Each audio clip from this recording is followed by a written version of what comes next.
Hello friends, आज हम second अध्याय देखेंगे मुगल साम्राज्य का पतन तथा विघटन। उससे पहले हम आधुनिक भारत के इतिहास में यूरोपीय कंपनियों का आगमन देख चुके हैं भारत में।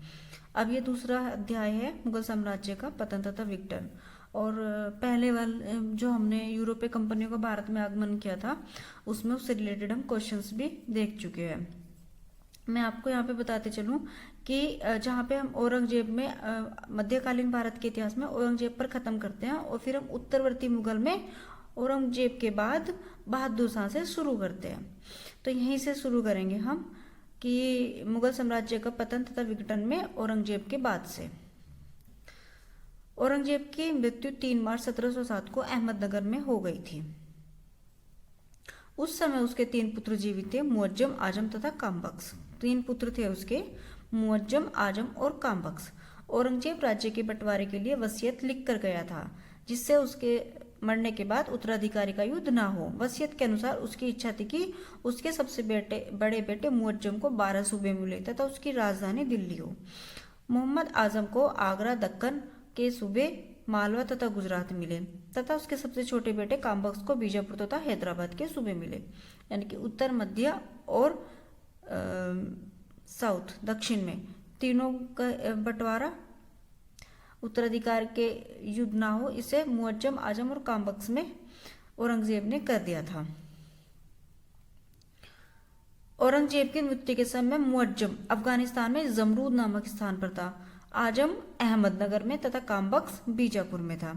मुअज्जम सीधा दिल्ली आया और रास्ते में लाहौर के निकट बहादुर शाह के नाम से अपने को बादशाह घोषित कर दिया।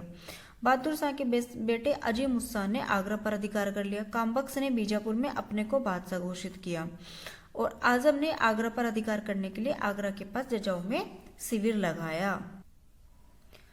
जजाऊ का युद्ध 18 जून 1707 को, ये पढ़ रहे हैं हम। औरंगजेब की मृत्यु के बाद औरंगजेब के तीनों पुत्रों मुअज्जम, आजम, कामबख्श में उत्तराधिकारी का युद्ध। अब जजाऊ का जो युद्ध था, जो जजाऊ का युद्ध था 18 जून 1707, ये इस युद्ध में बहादुर शाह जो किस नाम से था? मुअज्जम नाम से। इसका मूल नाम क्या था? मुअज्जम।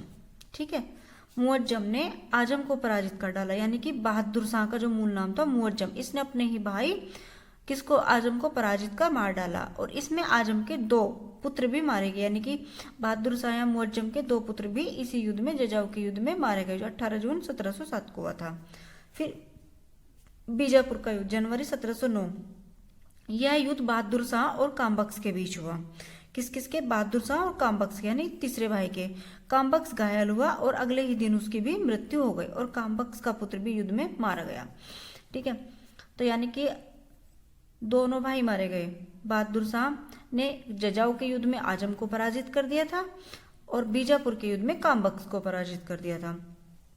अब बहादुर शाह प्रथम, ठीक है, यानी कि शाह आलम प्रथम 1707 से 1712। एक अन्य उपाधि इसकी क्या है? साहिब खबर खफी खां द्वारा से प्रदत्त की गई थी। साहिब खबर। उत्तराधिकारी के युद्ध में 63 वर्षीय बहादुर शाह विजयी रहा। वह विद्वान, आत्मगौरवपूर्ण और योग्य था। उसने समझौते और मेल मिलाप की नीति अपनाई। औरंगजेब द्वारा अपनाई गई संकीर्णतावादी नीतियों तथा कदमों में से कुछ को बदल लिया। उसने हिंदू सरदारों और राजाओं के प्रति अधिक सहिष्णुतापूर्ण रुख अपनाया। आरंभ में उसने आमेर और मारवाड़ के राजपूतों पर पहले से अधिक नियंत्रण रखने की कोशिश की। इस उद्देश्य से उसने आमेर की गद्दी पर से जय सिंह को हटाकर उसके छोटे भाई विजय सिंह को बिठाने और मारवाड़ के राजा अजीत सिंह को मुगल सत्ता की अधीनता स्वीकार करने के लिए मजबूर करने की कोशिश की। उसने आमेर और जोधपुर शहरों में फौजी डेरा जमाने की भी कोशिश की,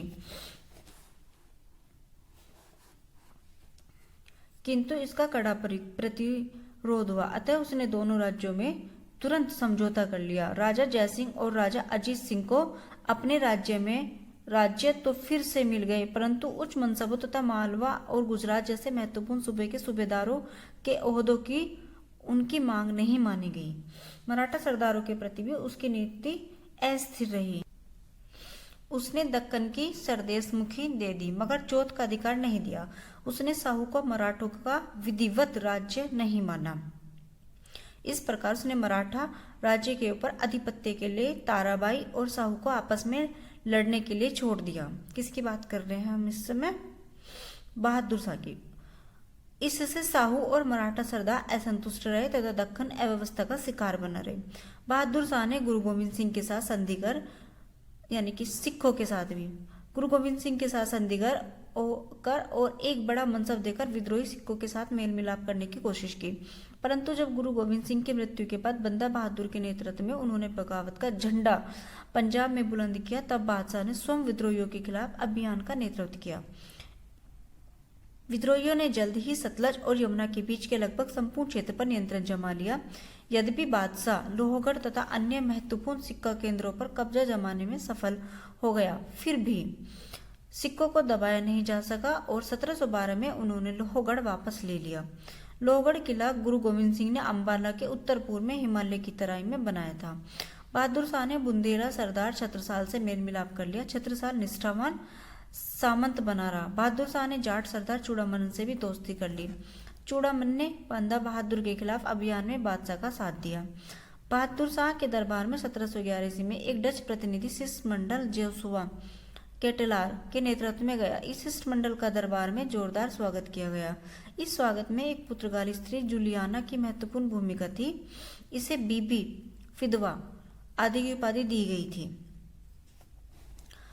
बहादुर शाह के शासनकाल के दौरान प्रशासन के हालात और भी बिगड़े। बादशाह द्वारा अंधाधुंध जागीरें देने तथा पदोन्नति करने के फलस्वरूप राज्य के वित्त की स्थिति पहले से भी खराब हो गई। इसके शासनकाल में शाही खजानों में से कुछ रकम बची थी, वह खत्म हो गई। साम्राज्य जिन समस्याओं से घिरा था उसका समाधान बहादुर शाह टटोल रहा था। समय मिलता तो शायद वह शाही किस्मत को फिर जगा पाता। दुर्भाग्यवश 1712 में उसकी मौत ने साम्राज्य को एक बार फिर गृह युद्ध फंसा दिया। इस गृह युद्ध के कारण उसका शव 10 सप्ताह बाद दिल्ली में दफनाया न जा सका। बहादुर शाह को साहिबे खबर भी कहा जाता है। ओवन सिडनी ने लिखा है, मुगल सम्राटों में बहादुर शाह अंतिम सम्राट था जिसके संबंध में कुछ अच्छे शब्द कहे जा सकते हैं। बहादुर शाह के 4 पुत्र थे। अब देखो, हमने औरंगजेब के 3 पुत्र पढ़े थे वहाँ, मुअज्जम, आजम और कामबख्श। अब यहाँ पर कौन शासक बना था? बहादुर शाह ने कामबख्श और आजम दोनों को पराजित कर दिया था। उसके बाद बहादुर शाह शासक बना। उसके भी 4 पुत्र हुए, जहांदार शाह, अजीमुस्सान, रफीउस्सान। बहादुर शाह के भी कितने? 4 पुत्र हुए, अजीमुस्सान, रफीउस्सान और जहानशाह। ठीक है, और जहानशाह। इनमें उत्तराधिकारी का युद्ध हुआ जिससे उसका एक कम काबिल बेटा जहांदार शाह विजयी रहा। कम काबिल बेटा, क्योंकि उस समय के सबसे शक्तिशाली सामंत जुल्फिकार खां को समर्थन मिला था। इसे किस सामंत था जो इसका? जुल्फिकार खां। किसका? बहादुर शाह का। उसको समर्थन मिल गया था। जहांदार शाह को किसका मिल गया था? जहांदार शाह को जुल्फिकार का समर्थन मिल गया था। ठीक है।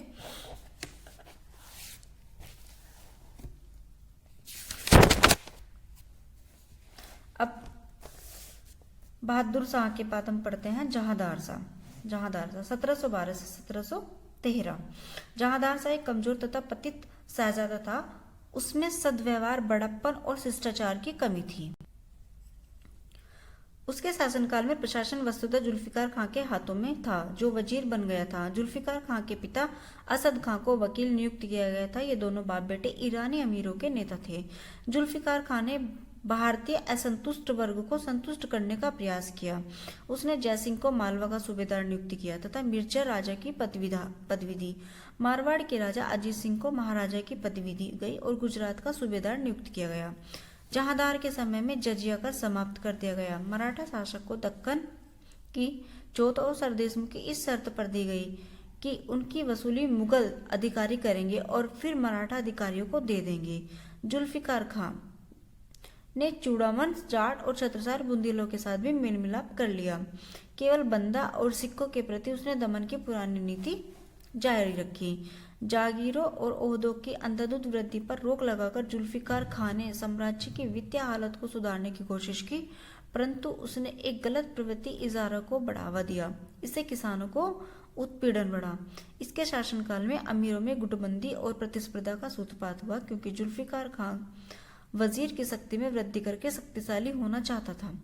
जुल्फिकार खान को अपने सारे प्रशासनिक दायित्व अपने एक नजदीकी व्यक्ति सुभंग चंद्र के हाथों में दे दिए, जिसके व्यवहार में सारे लोग त्रस्त हो गए।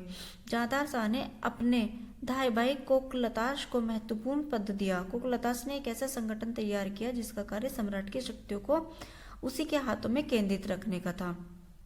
जहांदार शाह लाल कुंवर नामक वेश्या पर आसक्त था। उसने उसके रिश्तेदारों को उच्च पदों पर नियुक्त कर दिया था। जहांदार के भतीजे फर्रुखसिर ने सम्राट के पद का दावा किया और उसकी यानी कि फर्रुखसिर ने अब जहांदार के बाद अपने पद का दावा किया और उसकी सहायता सैयद बंधुओं ने की। किसकी? अब इसकी फर्रुखसिर की सहायता किसने की? सैयद बंधुओं ने। और जब जहांदार शाह शासक बना था तो इसकी सहायता किसने की थी? जहांदार शाह एक इसका सामंत था जुल्फिकार खान ने। और अब इस समय यहाँ पर फर्रुखसिर शासक बनेगा, तो इसकी सहायता कौन करेंगे? सैयद बंधु। ध्यान रखना, ठीक है। तो क्या होता है, आगरा में जहांदार शाह के साथ 1713 ईस्वी में युद्ध हुआ और जहांदार शाह पराजित हुआ और उसकी हत्या कर दी गई। और उसके बाद शासक कौन बनता है? फर्रुखसिर। फर्रुखसिर को देखते हैं 1713 से 1719। फर्रुखसिर यानी कि इस समय जो उत्तरवर्ती मुगल थे वो एक कठपुतली की तरह शासन कर रहे थे, ठीक है। फर्रुखसिर 1713 से 1719। फर्रुखसिर को अपनी जीत सैयद बंधुओं दोनों का क्या नाम था पूछा जाता है। अब्दुल्ला खां, हुसैन अली खां वराह के कारण मिली थी। अब्दुल्ला खां को फिर इसने फर्रुखसिर ने वजीर का पद एवं कुतुबुल मुल्क की उपाधि तथा हुसैन अली को अमीर उल उमरा तथा मीर बख्शी का पद दे दिया। फर्रुखसिर के आदेश द्वारा जुल्फिकार खां को धोखा देकर मार डाला गया, ठीक है। तथा जुल्फिकार खां कौन था? जिसने जहांदार शाह को शासक बनाया था, ठीक है। मार डाला गया और उसकी संपत्ति जब्त कर ली गई। फर्रुखसिर ने जय सिंह को सवाई की उपाधि दी। फर्रुखसिर ने क्वेश्चन आता है कि फर्रुखसिर ने जय सिंह को कौन सी उपाधि, यानी कि सवाई जय सिंह की। सवाई जय सिंह पढ़ते हैं ना, तो सवाई की उपाधि फर्रुखसिर ने किसे दी थी? जय सिंह को। जोधपुर के राजा अजीत सिंह ने अपनी पुत्री का विवाह किसके साथ कर दिया? फर्रुखसिर से कर दिया।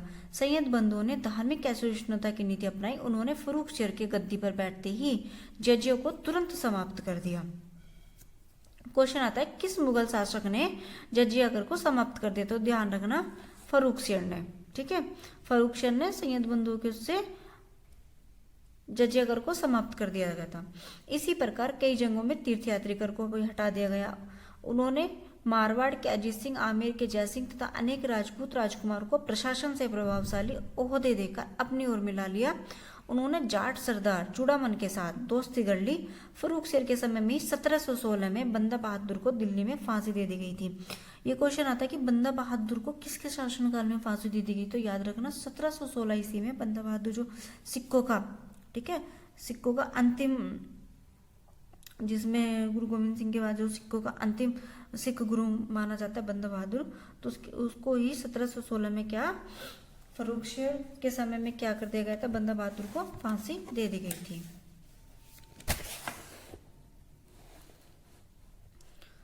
1717 ईस्वी में इसने अंग्रेजों का व्यापारिक लाभ का एक शाही फरमान जारी किया, जिसके द्वारा उन्हें व्यापार में छूट मिल गई। इसे ध्यान रखना, 1717 ईस्वी में क्या अंग्रेजों का व्यापारिक लाभ का एक शाही फरमान, यानी कि क्वेश्चन आता है शाही फरमान किसके समय में अंग्रेजों को प्राप्त हुआ? तो 1717 में। ध्यान रखना फर्रुखसिर, बहुत रिपीटेड क्वेश्चन आता है। सैयद बंधुओं ने मराठा शासक साहू को स्वराज्य तथा दक्कन के 6 प्रांतों की चौथों सरदेशमुखी वसूल करने का अधिकार देकर उसके साथ समझौता कर लिया। बदले में साहू उन्होंने 15,000 घुड़सवारों के द्वारा दक्कन में समर्थन देने को तैयार हो गया। धीरे धीरे फर्रुखसिर सैयद बंधु से ईर्ष्या करने लगा। सैयद हुसैन अली ने 1719 में पेशवा बालाजी विश्वनाथ से दिल्ली की संधि करके मराठों में से सैन्य सहायता लेकर फर्रुखसिर को अपदस्थ कर अंधा बना दिया तथा 10 दिन बाद उसकी हत्या कर दी गई। मुगल साम्राज्य के इतिहास में किसी अमीर द्वारा किसी मुगल बादशाह की हत्या का यह पहला उदाहरण था। इसके बाद रफीउस खान के पुत्र रफी उद्दरात को शासक बना गया। अब रफी उद्दरात, वैसे इनमें से इतना इम्पोर्टेंट क्वेश्चन नहीं बनते हैं, लेकिन हमें जब हम मुगल साम्राज्य का उत्तरवर्ती मुगलों में एक सीक्वेंस याद करने को या आ जाता है कभी कभी कि तो सीक्वेंस के हिसाब से याद करने के हिसाब से हमें ये पढ़ना पड़ता है। रफी उद्दरात 28 फरवरी से 4 जून 1719 में सबसे कम समय तक शासन करने वाला ये मुगल शासक रहा है रफी उद्दरात। इसे भी सैयद बंदों के द्वारा ही गद्दी पर बैठाया गया था। इसकी मृत्यु क्षयरोगियों ने टीबी के कारण हो गई थी। इस काल की उल्लेखनीय घटना निकुशेर का विद्रोह कहा जा सकता है, जिसने आगरे के दुर्ग पर अधिकार कर अपने सम्राट पद की घोषणा कर दी थी। निकुशेर अकबर सेकंड का पुत्र था। फिर रफी उद्दौला 6 जून 17 सितंबर से 1719। रफी उद्दरात की मृत्यु के बाद सैयद बंधु ने इसे गद्दी पर बिठाया। इसने शाहजहां द्वितीय की उपाधि धारण की। यह दूसरा सबसे कम समय तक शासन करने वाला मुगल सम्राट था। इसके शासन काल में अजीत सिंह अपनी विधवा पुत्री को मुगल हरम में वापस ले गया, जिसने पुनः हिंदू धर्म स्वीकार कर लिया। रफी उद्दौला अफीम का आदि एक बीमार युवक था। रफी उद्दौला की मृत्यु एक पेचिश नामक बीमारी के कारण हो गई थी। फिर है मोहम्मद शाह यानी रोशन अख्तर के नाम से भी इसे जाना जाता है, 1719 से 1748। यह बहादुर शाह के सबसे छोटे बेटे जहां शाह का पुत्र था। अत्यधिक विलासितापूर्ण जीवन व्यतीत करने के कारण इसे रंगीला की उपाधि मिली थी।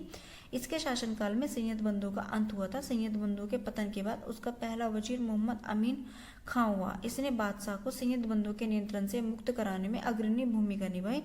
मोहम्मद शाह के काल में निजामुल मुल्क ने हैदराबाद राज्य की नींव डाली। सादत खान ने अवध में अपने राज्य को स्वतंत्र कर लिया। इस तरह बंगाल, बिहार और उड़ीसा में भी स्वतंत्र हो गए। राजपूताना क्षेत्र में इस काल में प्राय स्वतंत्र हो गया। फारस के शासक नादिर शाह ने 1739 में मोहम्मद शाह के समय में दिल्ली पर आक्रमण किया। बाजीराव प्रथम के नेतृत्व में मराठा केवल 5000 घुड़सवार लेकर मार्च 1737 ईस्वी में दिल्ली पर चढ़ आए, परंतु उनका किसी भी से भी विरोध नहीं किया। इस प्रकार मोहम्मद शाह के लंबे शासनकाल में अधिकतर प्रांतों ने अपने को स्वतंत्र कर लिया। ठीक है, इसके बाद आया अहमद शाह। अहमद शाह को हम कल देखेंगे नेक्स्ट वीडियो में, और कल इसे और अच्छे से समझेंगे डायग्राम के माध्यम से, और फिर ये हमारा चैप्टर पूरा हो जाएगा। उत्तरवर्ती मुगलों का ये पूरा एक अलग से ही चैप्टर हो जाएगा। ओके, मिलते हैं कल। Thank you. हुसैन अली खां, आगे समझ में, ये 4 गुट थे उस समय में। तो इन 4 गुटों में हम देखते हैं क्या क्या था। तुरानी दल में कौन कौन थे? निजामुल मुल्क, अमीन खां, जकारिया खां। ईरानी में अमीर खां, सादत खां, जुल्फिकार खां, इसहाक खां। अफगानी में अली मोहम्मद खां, मोहम्मद खां बंगस। तुरानी और हिंदुस्तानी दल में सैयद बंधु, वजीर अब्दुल्ला खां, हुसैन अली खां। ठीक है, अब इसमें हम देखेंगे कि किस किस तरीके से इन्होंने मुगल शासकों को कठपुतली बनाया और अपनी भूमिका निभाई। सैयद बंधु भारतीय इतिहास में राजा बनाने वालों के नाम से विख्यात। किसको देखा था हमने? सैयद बंधु, हिंदुस्तानी जो दल था, ठीक है, उसमें थे सैयद बंधु। भारतीय इतिहास में राजा बनाने वालों के नाम से विख्यात है। इनके नाम अब्दुल्ला खां और हुसैन अली खां बरहा है। इन्होंने भारतीय इतिहास में 4 लोगों, फर्रुखसियर, याद रखना, 4 शासक कौन कौन से? फर्रुखसियर, रफी उद्दरात, रफी उद्दौला और मोहम्मद शाह। एक बार फिर बता रही, फर्रुखसियर, रफी उद्दरात, रफी उद्दौला और मोहम्मद शाह को राजा बनाया। ये हिंदुस्तानी दल के नेता थे तथा 1713 से 1720 तक मुगल दरबार में सबसे शक्तिशाली व्यक्ति थे। बाड़ा, संभवतः 12 गांव जो इनके थे उससे बिगड़कर बना शब्द है। ये अब्दुल्ला खां हुसैन अली अबुल फजल के वंशज थे। यह व्यक्ति मेसोपोटामिया, कौन? अब्दुल्ला खां जी, यह व्यक्ति मेसोपोटामिया का मिस्र से आया था और कुछ शताब्दियों पूर्व पटियाला के समीप के प्रदेश में बस गया था। औरंगजेब की मृत्यु के पश्चात हुए युद्धों में दोनों बंधुओं ने महत्वपूर्ण भूमिका निभाई थी। बड़े भाई हुसैन अली को अब्दुल्ला खां की उपाधि मिली थी। सैयद बंधु ने 1713 ईस्वी में जजिया हटा दिया था। उन्होंने राजपूतों को भी अपनी ओर मिला लिया और राजपूतों को भी अपनी ओर मिला लिया तथा महाराजा अजीत सिंह को विद्रोही के स्थान पर मित्र बना लिया। मतलब कितने काफी दिमाग लगाया देखो इन्होंने, हिंदुस्तानी दल ने, सैयद बंधु ने। यहाँ तक कि अजीत सिंह ने अपनी बेटी का विवाह फर्रुख शेर से कर दिया। सैयद बंधु ने जाटों से भी सहानुभूति दिखलाई और उन्हीं के हस्तक्षेप से जाटों में थुरी दुर्ग का घेरा उठा लिया और चूड़ामन अप्रैल 1718 में दिल्ली आया। एक महत्वपूर्ण बात यह थी कि मराठों ने भी सैयद बंधुओं का साथ दिया था और छत्रपति मुगल सम्राट का नायब बन गया। सैयद बंधुओं में सबसे बड़ा भाई अब्दुल्ला खां को वजीर का पद तथा छोटे भाई हुसैन अली खां को मीर बख्शी का पद मिल गया था, यानी कि सेना नायक।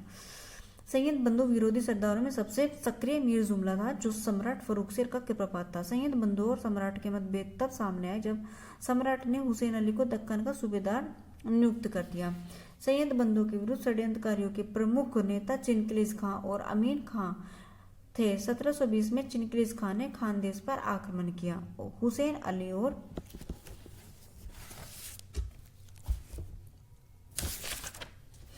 हुसैन अली और शाही सेना के बीच हुआ था। जो हुसैन अली विजयी रहा और सम्राट मोहम्मद शाह रंगीला बंदी बना लिया गया। रंगीला को दक्षिण भारत ले जाया गया। फिर षड्यंत्र के द्वारा हुसैन अली को छुरा घोंप कर हत्या कर दी गई। जब अब्दुल्ला खां को पता चला कि हुसैन अली की हत्या कर दी गई है तथा षड्यंत्रकारियों में सम्राट भी शामिल है, तो उसने रफीउस्तान के पुत्र शहजादे इब्राहिम को सम्राट घोषित कर दिया। सम्राट मोहम्मद शाह दक्षिण भारत से वापस आ गए और 1720 में उसका अब्दुल्ला खां से युद्ध हुआ।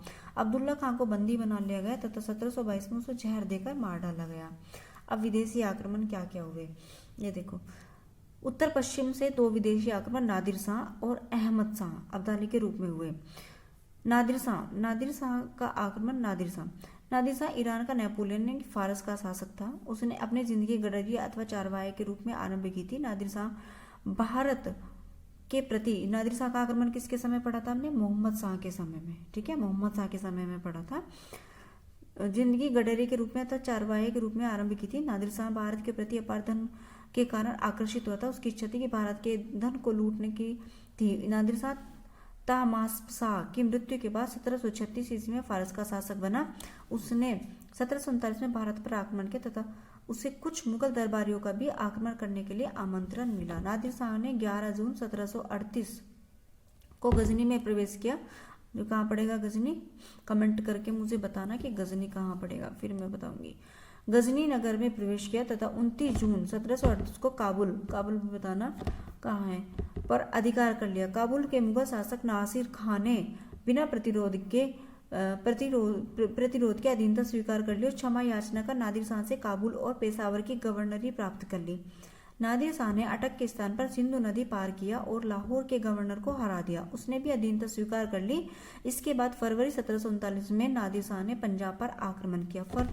परिणाम स्वरूप मोहम्मद शाह अपने मीर बख्शी खाने दौरान निजामुल मुल्क तथा सादत खां आदि को लेकर पंजाब पहुंचा और करनाल का प्रसिद्ध युद्ध हुआ। करनाल का युद्ध। अब 24 फरवरी 1739 नादिर शाह के आक्रमण से घबराकर मोहम्मद शाह 80,000 सैनिकों और निजामुल मुल्क कमरुद्दीन तथा खाने दौरान को साथ लेकर आक्रमणकारी से टक्कर लेने चल पड़ा। सादत खां भी उससे आ मिला। करनाल का युद्ध केवल 3 घंटे चला। खाने दौरान युद्ध में मारा गया और सादत खां बंदी बना लिया गया।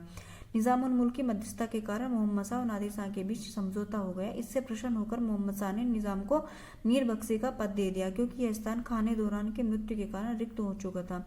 मीर बख्शी का पद सादत खां भी प्राप्त करना चाहता था। उसने नादिर शाह से भेंट की और कहा कि यदि आप दिल्ली पर आक्रमण करें तो 20 लाख नहीं 20 करोड़ रुपया मिल सकता है। 20 मार्च 1739 ईस्वी को दिल्ली पर नादिर शाह का अधिकार हो गया। नादिर शाह के नाम का खुतबा पढ़ा तथा सिक्के जारी किए गए। मुगल राज्य समाप्त हो गया और फारसी राज्य आरंभ हो गया। 22 मार्च 1739 को दिल्ली में अफवाह फैल गई कि नादिर शाह की मृत्यु हो गई है। नगर में विद्रोह हो गया और नादिर शाह के 700 सैनिक मार दिए गए। इस पर नादिर शाह ने नरसंहार की आज्ञा दे दी। लगभग 30,000 हताहत हुए। मोहम्मद शाह के अनुनय विनय करने पर यह कत्लेआम रुका।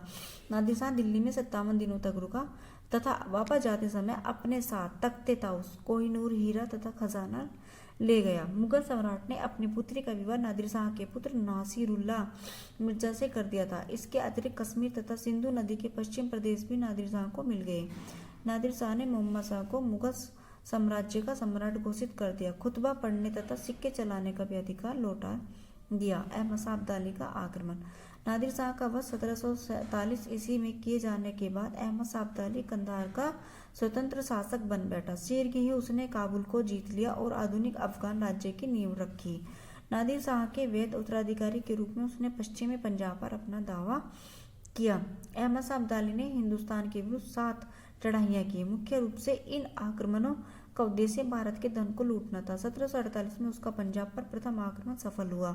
1749 में उसने पुनः आक्रमण किया और पंजाब के गवर्नर मोइन मुल्क को परास्त किया। 1752 में उसने पंजाब पर तीसरा आक्रमण किया।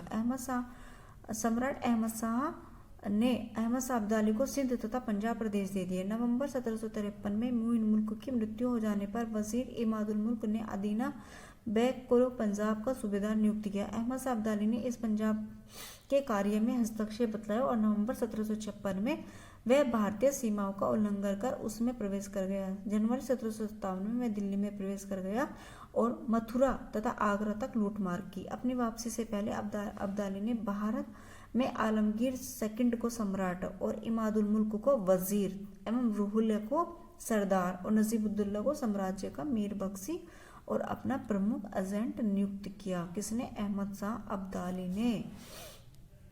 मार्च 1758 में मराठा सरदार रघुनाथ राव दिल्ली पहुंचा और उसने नजीबुद्दौला को दिल्ली से निकाल दिया। ठीक है, नजीबुद्दौला को दिल्ली से निकाल दिया, जिसे किसने? अहमद शाह अब्दाली ने। रुहेला सरदार था ये नजीबुद्दौला इसको मीर बख्शी बनाया था और रघुनाथ राव जो मराठा शासक था इसने इसे दिल्ली से निकाल दिया था। फिर पंजाब को लौटा और अंत में अदीना बेग खां को पंजाब का गवर्नर नियुक्त कर लौट गया। अहमद शाह अब्दाली ने मराठों से बदला लेने के लिए पुनः भारत पर आक्रमण किया। फलस्वरूप पानीपत का तृतीय युद्ध 14 जनवरी 1761 को हुआ, जिसमें किसके बीच हुआ था?